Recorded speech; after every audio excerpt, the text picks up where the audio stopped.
딸 부부와 함께 살던 90대 노모가 집안에서 숨졌습니다. 90대 노모의 죽음. 그런데 노모는 노안으로 사망한 게 아닙니다. 누군가에게 맞아서 사망한 것이었고 폭행을 한 사람은 다름 아닌 함께 살던 딸이었습니다.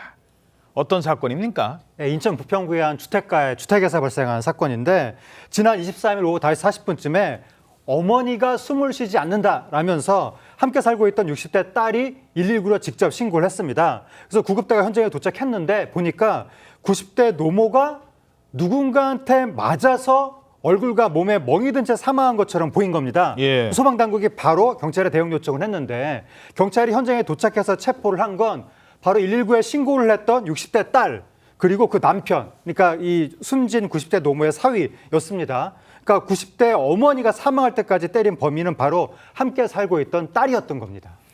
60대 딸이 폭행을 할 때 90대 노모는 저항할 수 없었고 결국 사망하고 만 겁니다. 아니 얼마나 심하게 때렸는지 뼈가 부러질 정도로 심한 폭행이었다고요? 네, 그렇습니다. 얼굴과 온몸에 멍이 든 채 숨진 이 노모의 사망 원인은 더욱 끔찍했는데요. 국과수 1차 부검 결과 이 노모의 사인은 다발성 골절로 인한 치명상이었습니다. 그러니까 뼈가 부러질 정도로 심한 폭행이 있었고요. 결국 전신 골절로 사망하게 된 겁니다. 더욱 충격적인 사실이 있었는데 이 노모는 온몸에 멍이 들고 뼈가 부러진 채 무려 3일 동안이나 방치돼 있었습니다. 딸이 함께 살던 노모를 향해서 심한 폭행을 가한 뒤에도 사망할 때까지 병원에 데려가지 않고 방치했고요. 사망 이후에야 경찰에 신고를 했습니다. 자, 그런데 딸이 폭행할 때 옆에 사위도 있었다고 합니다. 아니 사위는 장모님이 맡고 있는 동안 안 말리고 뭘 한 겁니까? 이 부분도 상당히 충격적인 부분인데요. 사위는 자신의 아내가 장모님을 이렇게 때리고 방치할 동안 그저 지켜보기만 했다고 합니다. 사건 파일 24 취재에 따르면 사위는 경찰에 얘기하는 내용들이 오락가락 바뀌고 있었는데 소리만 듣고 처음에는 따로 신경을 쓰지 않았다 이렇게 진술을 했다가 폭행 현장에 있었다고 했다가 없었다고 하는 등 진술이 계속 바뀌고 있는 상황입니다. 심지어 집안의 남은 혈흔을 닦아내는 등 증거 인멸을 시도한 정황까지 포착이 됐는데요. 경찰에 따르면 이 노모는 신고 당일 정오에 사망한 것으로 추정이 되고 있는 상태인데 신고 접수조차도 이 사망 시점과 약 6시간 정도 차이가 나는 상황입니다. 그 사이 범행 은폐를 하려고 했던 건지 정말로 사망한 지 6시간이 지나서야 이 사망 사실을 인지한 것인지 수사 결과 지켜봐야 될 것 같습니다. 자, 그런데도 사위는 영장 심사에 출석할 때 이런 주장을 하기도 했습니다.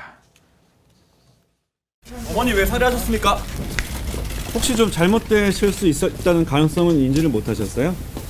네, 아내 폭행 왜 안 말리셨습니까? 아, 그런 적 없습니다. 집사람이나 가면 자, 그런데 딸 부부와 이 90대 노모가 최근 들어서 같이 살기 시작한 거라고요? 그렇습니다. 이 90대 노모는 당초엔 다른 가족과 함께 생활하다가 가정사를 이유로 2달 전부터 딸 부부의 집에서 함께 살기 시작한 것으로 알려져 있습니다.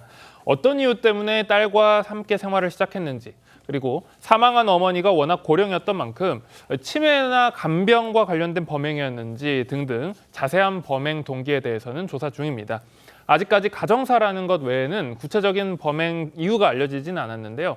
딸은 어머니의 얼굴 등을 때렸다라고 진술하고 있는데 노모의 사인이 전신골절인 만큼 전신의 뼈가 부서졌다는 거잖아요. 그렇습니다. 왜냐하면 이제 진술 자체는 어머니 얼굴을 때렸다고 하고 있는데 전신골절이 사인이기 때문에 이런 부분들과 관련해서도 혹시 이제 폭행 당시에 다른 도구를 사용했는지 이런 것들이 수사를 통해 밝혀져야 할 것으로 보입니다.